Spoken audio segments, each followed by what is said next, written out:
Donc, c'est ça. Ce matin, on va essayer de présenter le back-office de liebma.net. Ensuite de cela, comme je disais, on va essayer de simuler un transfert, hein, ou bien de faire un transfert de nos cryptos LMC Swap de liebma.net vers L-Bank. Alors, comme vous avez certainement remarqué, le back-office de liebma.net, il y a vraiment pas grand-chose qui a changé. Il y a quelques euh, menus ou bien quelques sections qui se sont rajoutées. Ici, la première chose qu'on peut remarquer, c'est que on a notre balance ici et il y a, si vous voyez le petit vert ici, il y a une indication un petit message en fait qui dit Send to Blockchain. Donc, si on clique sur Send to Blockchain, ce que ça va permettre de faire, ça va en fait nous permettre d'envoyer tout de suite nos crypto-monnaies sur la blockchain. Parce qu'ici, présentement, ce que ça présente, ce qu'on voit là, c'est nos limos. C'est-à-dire que j'ai actuellement dans ma balance 239 limos. Donc, si je souhaite convertir mes limos en crypto-monnaie, c'est-à-dire en limo swap, je fais simplement cliquer ici sur Send to Blockchain. Et vous allez certainement le remarquer, il faudra avoir un minimum de 100 limo dans votre portefeuille pour pouvoir les transférer à la blockchain. Si vous avez moins de 100 limo, vous ne pourrez pas faire l'opération. Donc, je clique ici, Send to Blockchain tout de suite. Et ce qui va se passer, c'est que ça va envoyer mes limo coins, mes limo, OK, dans la blockchain. Et dans un premier temps, ça va les rajouter ici dans Total Earning. Donc, présentement, ici, 1612, ça c'est la quantité de limo que j'ai déjà envoyé à la blockchain depuis que le limo coin existe, quoi. Donc, depuis qu'on a la possibilité de faire des migrations. Donc, lorsque vous cliquez sur Send to Blockchain, le crypto-monnaie partent d'ici, puis ça se retrouve ici dans Total Earning Send, et ensuite, ça va se déplacer d'ici, puis ça va aller dans votre wallet balance ici. OK? Donc, présentement, dans mon wallet balance, on voit j'ai quand même 712 présentement. Étant donné que j'ai envoyé 1612 à la blockchain, ça veut dire qu'il y a certainement ici une quantité que j'ai déjà retirée de mon wallet. Et comme vous pouvez le remarquer ici, total transfert, c'est-à-dire que c'est la quantité de crypto-monnaie que j'ai déjà retiré en fait, ok, que j'ai transféré sur d'autres blockchains, soit à l'externe ou bien j'ai transféré dans le portefeuille interne de quelqu'un qui est déjà dans Liebling. Donc, si vous faites 900 plus 712, normalement, ça devrait nous donner 1612 ici. Donc, ce que je fais présentement, tout de suite, je vais cliquer sur Send to Blockchain. Alors, observez que ici, alors tout de suite, il vous ouvre en fait l'IMS Success, non, mes pending. Donc, actuellement, mon transfert en pending, c'est-à-dire la transaction est en cours. Ça peut prendre entre 10 et 30 minutes et des fois, ça peut prendre un peu plus. Donc, si je retourne ici dans mon dashboard, vous voyez, ma balance est passée à zéro parce que j'ai envoyé tout sur la blockchain. Et désormais ici, si vous remarquez, si vous observez, si vous vous souvenez tout à l'heure, on n'avait pas 1852. On avait 1600 par là. Donc, ça s'est rajouté ici. Et tout à l'heure, on va observer que le 712 ici va également changer. Ok, il y aura une mise à jour ici. Lorsque la transaction sera terminée, ça va se déplacer donc d'ici à là. Donc, alors, ça c'est le back-office présentement. Et une fois que vous avez vos limos ici dans votre wallet balance, vous pouvez aller acheter des packs comme d'habitude. Donc, alors, euh, puis ici en bas, vous avez les différents packs. Donc, on pourra acheter les packs comme on avait l'habitude de le faire par le passé. Donc, vous pouvez décider d'acheter le pack qui vous convient. Ça, je pense que c'est quelque chose avec lequel vous êtes déjà à l'aise. Maintenant, ici, dans Setting, vous avez le G2 Authentificator.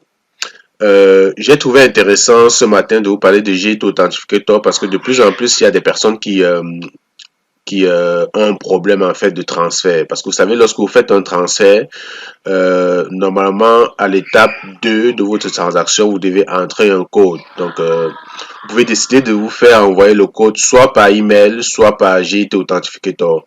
Il se peut que depuis quelque temps, on ait des troubles avec des problèmes avec les emails. Donc, avoir l'option GIT Authentificator pour la gestion de vos transactions ça pourrait être une bonne solution. Donc, ce que vous faites donc pour activer le GIT Authentificator, c'est qu'il faut déjà installer l'application GIT Authentificator. Donc, vous allez sur votre téléphone. Puis, le GIT Authentificator présentement n'est pas compatible Apple. Donc, ça vous prend un téléphone Android. Donc, vous allez sur votre téléphone, cherchez dans votre Play Store, vous cherchez en fait l'application GIT Authentificator. Donc, on va chercher ici GIT Authentificator. Donc, celui ici, je peux l'installer.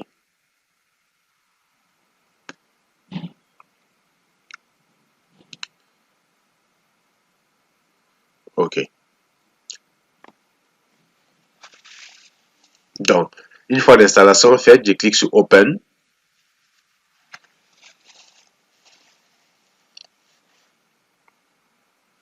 Il me demande d'entrer un PIN. C'est important d'entrer un PIN parce que le PIN, ça protège déjà votre application GIT Authentificator. Vous savez, c'est vraiment ce qu'on appelle la sécurité à double facteur, c'est-à-dire que quelqu'un pour faire des transactions, s'il a votre GIT Authentificator, il pourrait justement avoir accès au code et puis comme ça entrer en possession de votre argent, bien de faire des transferts dans son compte. Donc, avoir un PIN ici, ça peut être intéressant. Ça voudrait dire que même si quelqu'un tombe sur votre téléphone, il ne pourra pas entrer dans l'application parce qu'il faudra avoir le PIN ici pour se connecter. Donc moi, je vais faire later, mais ça peut être important d'ajouter pour vous. Donc, je vais faire non, je vais mettre un PIN quand même.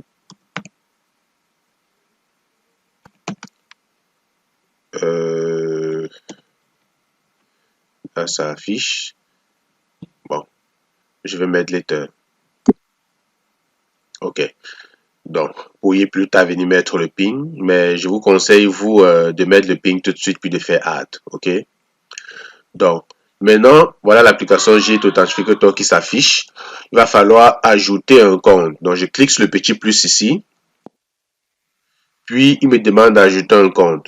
Alors, de quelle manière je vais ajouter un compte? Est-ce que je vais scanner le code ou bien je vais entrer le code manuellement? Donc, lorsque vous allez ici dans GIT Authentificator, dans les settings, si je clique dessus, vous voyez, il me présente ce code. Alors, si vous, ce que vous allez faire, c'est que à partir de votre téléphone, vous ouvrez l'application GIT Authentificator, vous cliquez sur Scan Code. Vous allez voir, lorsque vous cliquez sur Scan Code, il ouvre en fait la caméra de votre téléphone, puis il vous donne la possibilité de filmer le QR code. Donc, vous allez simplement pointer. Là, ça vous prend d'avoir un téléphone ou un ordinateur ou bien deux téléphones parce qu'il faut que l'application soit ouverte dans un autre téléphone ou bien sur un ordinateur pour pouvoir scanner ce code à partir de votre téléphone. Donc, vous scannez simplement le code et puis il va le détecter automatiquement. Là, j'ai l'application qui est ouverte, je retourne sur Add et moi, je vais plutôt opter sur Enter Secret Key. Donc, je vais entrer le nom, je vais entrer la clé manuellement ou donner un nom au compte. Généralement, il y a des personnes qui ont plusieurs comptes sur GIT. Donc, dans le GIT Authentificator, ça vous prend un compte ou alors ça vous prend un code GIT pour chacun de vos comptes. OK? Donc, vous pouvez renommer, donner un nom en fait en fonction de vos comptes. Je suppose déjà quelqu'un qui a un compte pour lui, pour sa mère, pour son fils. Donc, vous pouvez renommer avec le nom de vos parents, de vos enfants. En fait, ça permet en fait chaque fois que vous voulez entrer le compte d'identifier facilement, le compte quoi. Vous pouvez également mettre les adresses email. Donc, je suppose que ce compte, je vais l'appeler Emma par exemple, parce que c'est le compte de Emma. On peut dire ça comme ça. Et puis ici, plutôt que de scanner, je vais donc copier le code ici. Donc, je fais plutôt copier ça. Et je vais dans l'application ici. J'ajoute ça comme ça. Et je fais Add. Vous voyez? Donc, voilà le code donc qui apparaît. Donc, désormais, j'aurai besoin de ce code-ci pour faire mes transactions. C'est un code qui change, je pense, toutes les 1 minute. Alors, dès que j'ai fait ça, ici, il me demande d'entrer le code. Le code qui me demande ici, c'est le code qui se présente présentement dans l'application. Donc, c'est le 118.836. Donc, ici, je saisis 118.836. Je fais Enable. Vous voyez, là, c'est passé. Maintenant, ici, il me dit à quel moment je voudrais utiliser ce code. Est-ce que je vais utiliser le code au login, c'est-à-dire lorsque vous vous connectez vraiment à Git Authentificator, est-ce que vous voulez que la plateforme vous demande d'entrer chaque fois le code ou vous voulez que le code vous soit demandé pour des retraits et des transferts? Vous voyez, donc vous pouvez sélectionner tous les trois. Comme vous pouvez décider non, pas pour le login, juste pour les withdrawals, les transferts. C'est-à-dire que lorsque vous allez vous loguer, la plateforme va simplement vous demander le nom d'utilisateur puis le mot de passe, puis c'est tout, vous allez vous connecter. Mais vous pouvez ajouter l'option Git Authentificator pour que chaque fois que vous loguez, en plus du nom d'utilisateur, du mot de passe, que ça vous demande le code Git Authentificator. Donc, soit vous laissez de même, à vous de voir, ou alors vous dites, OK, on va se connecter juste avec le nom d'utilisateur, le mot de passe. De toutes les façons, même si quelqu'un réussit à avoir mon login et mon password, il ne peut pas faire de retrait ou bien de transfert dans mon compte parce que ça lui prend d'avoir mon Git Authentificator. Donc, je peux juste laisser de même, puis je fais Update.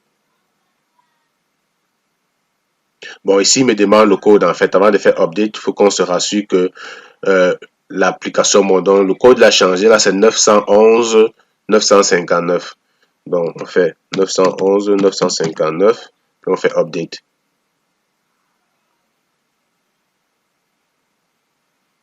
Donc, je pense que c'est passé.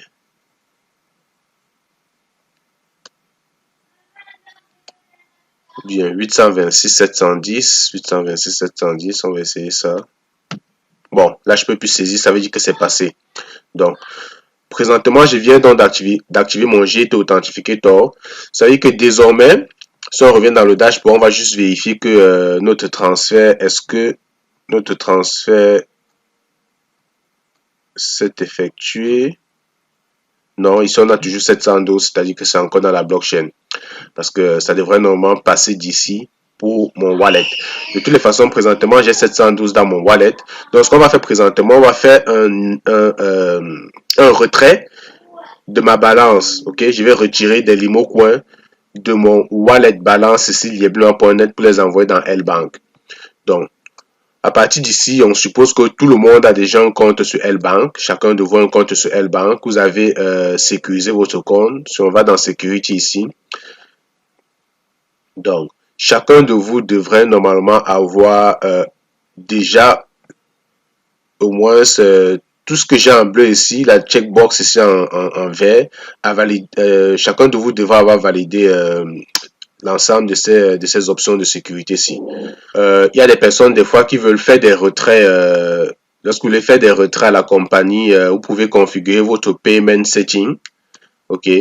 Ça peut être le Bitcoin Wallet, le Payer, le Mobile Money. Mais on sait qu'actuellement, ces deux options ne fonctionnent pas présentement auprès de la compagnie. Donc, ceux qui veulent recevoir les paiements, soit par Orange Money, MTN Money, ils peuvent configurer ici, mettre leur numéro de téléphone, configurer en fait cet espace ici.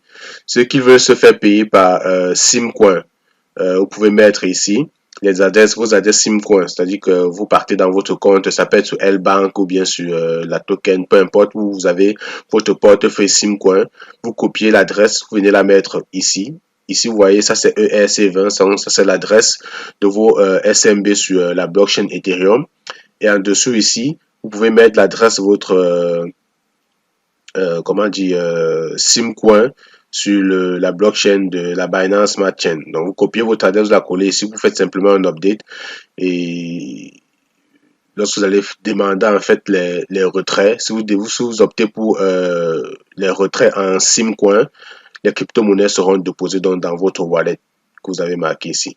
Donc, très important de copier la bonne adresse et ne pas faire d'erreur. Et puis, ceux qui veulent les retraits par Visa Card, vous pouvez donc renseigner les informations également ici. OK? Donc, bank account, comme on a dit, bank account, c'est vraiment la banque qui fonctionne présentement, c'est la coopérative, le GIT. Donc, si vous avez un compte là-bas, vous pouvez faire des retraits en mettant vos informations ici pour le bank account. Je vais dans Finance ici. J'ai transfert liste qui est la liste des transferts que j'ai déjà faite. Si je clique sur transfert liste, ça me présente la liste des transferts que j'ai déjà eu à faire. Blockchain transfert, ça me présente tout ce que j'ai déjà eu à faire comme transfert vers la blockchain. Vous voyez ici tout ce que j'ai retiré déjà avec succès. Puis blockchain receive, présentement justement il ne doit rien avoir parce que j'ai pas encore reçu, j'ai pas encore fait reçu de crypto-monnaie de l'extérieur.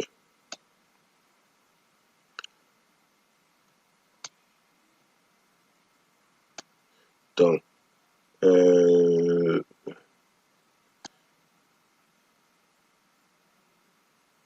c'est ça. Donc finance transfert, je clique ici.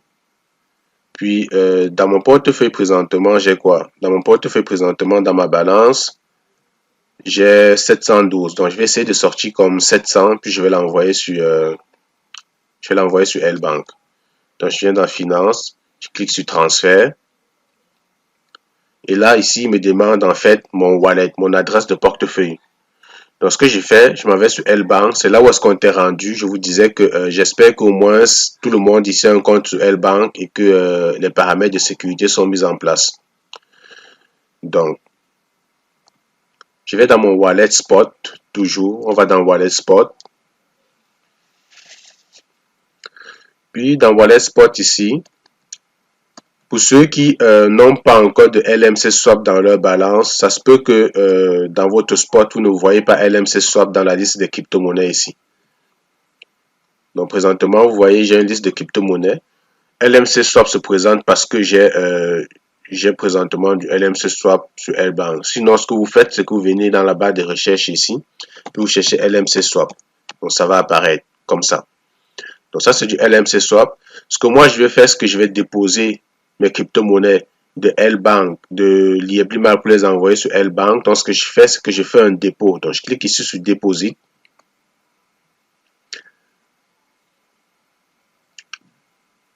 Alors, il vous demande de faire attention parce que c'est une opération qui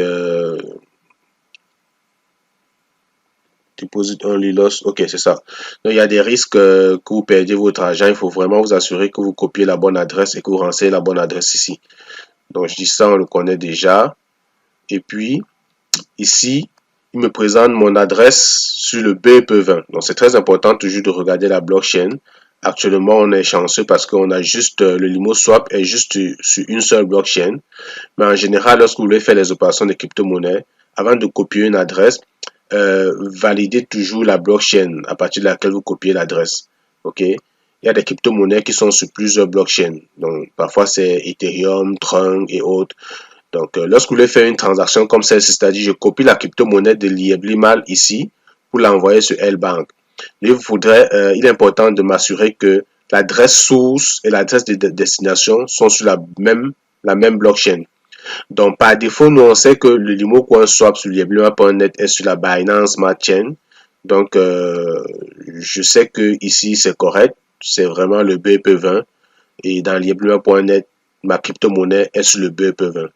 Donc, ce que je fais sur L-Bank, je copie simplement cette adresse et je vais venir ici.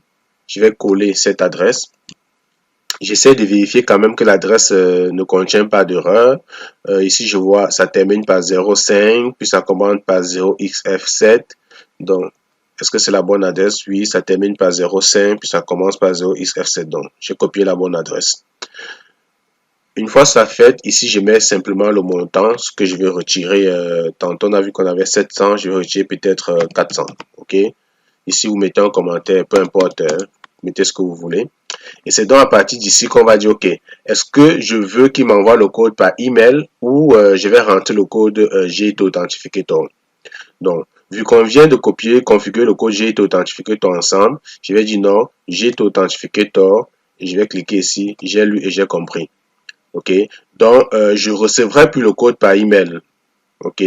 Parce que il y a beaucoup de personnes qui disent que je l'ai pas essayé, mais pour moi, ça marchait jusqu'à la dernière fois. Mais il y a de plus en plus de personnes qui se plaignent comme quoi le code n'arrive pas. Donc, Gate Authentificator pourrait donc être une option. Donc là, je clique donc sur Proceed. Ok, oh, my daily limit. J'avais oublié cette partie-là. Ok. Non, je peux pas faire, je peux faire juste 300 par jour. Ok, donc je recopie le code. Je vais coller ici et je vais mettre le montant 300. Donc, il est important de savoir, en fait, de connaître vos limites journalières. Je pense que tout le monde ici est déjà à l'aise avec ça. Moi, pour mon compte, le compte maximal, le plus gros compte dans ce portefeuille, c'est 1600. Donc, je peux pas extraire, retirer plus de 300 par jour. Donc, je recommence tout ça. Je mets OK. J'ai été à 8, puis proceed. Donc, il me demande le verification code, il me demande mon PIN code. Le verification code, je vais retourner dans ici, puis je vais prendre le code qui apparaît ici. Vous voyez ici, ça change. Donc là, ce rouge, ça veut dire attention, le compteur arrive bientôt à la fin. Vous pouvez juste patienter, attendre qu'il vous génère un nouveau code ici. Vous voyez, le nouveau code vient de rentrer. Et puis, vous savez, vous avez tout le temps. Donc, c'est 106 247. Donc ici, j'entre le code. 106 247. Puis, j'entre mon PIN. Et je clique transfert. 106 247, c'est bien ça. 106 247.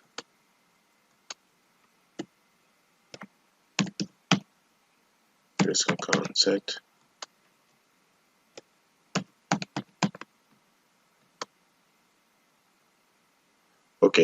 Donc, cette fois, c'est passé. Donc, mon transfert est fait. Vous voyez ici, c'est en pending. Ça peut prendre un certain délai pour arriver sur L-Bank. De toutes les façons, on va laisser ça couler. Puis, en principe, lorsqu'on va retourner dans L-Bank, on va voir que notre balance a augmenté de 300 $. Donc, comme j'ai dit, ça prend vraiment du temps. Hein, c'est pas pour tout de suite. Ça peut être instantané. Ça peut prendre 10, 15, 20 minutes, 1 heure, 24 heures. Mais comme on l'a observé depuis quelques temps, les transactions sont vraiment plus accélérées. Donc, actuellement, on voit j'ai 888. Donc, tout à l'heure, ma balance devrait passer normalement à 1188 lorsque les 300 vont arriver, en principe. Donc, rendu là, on attend simplement que l'opération, la transaction se fasse. L'autre chose que vous pouvez faire des fois, lorsque vous avez fait une transaction, puis vous êtes peut-être inquiet, vous dites, mais est-ce que c'est arrivé? Est-ce que c'est en cours? Est-ce que c'est sur la blockchain? Vous pouvez aller vérifier dans l'Explorer. OK? Donc, actuellement, si je copie mon adresse, on va peut-être prendre l'adresse sur L-Bank. J'ai fait un dépôt. C'est juste pour aller copier l'adresse. Si je copie cette adresse, je la copie. Je vais aller sur Google. Je vais chercher la Binance Smart Chain, BSScan. Je vais aller sur l'Explorer. Je vais entrer mon adresse ici. Recherche. Est-ce que je l'ai entré correctement?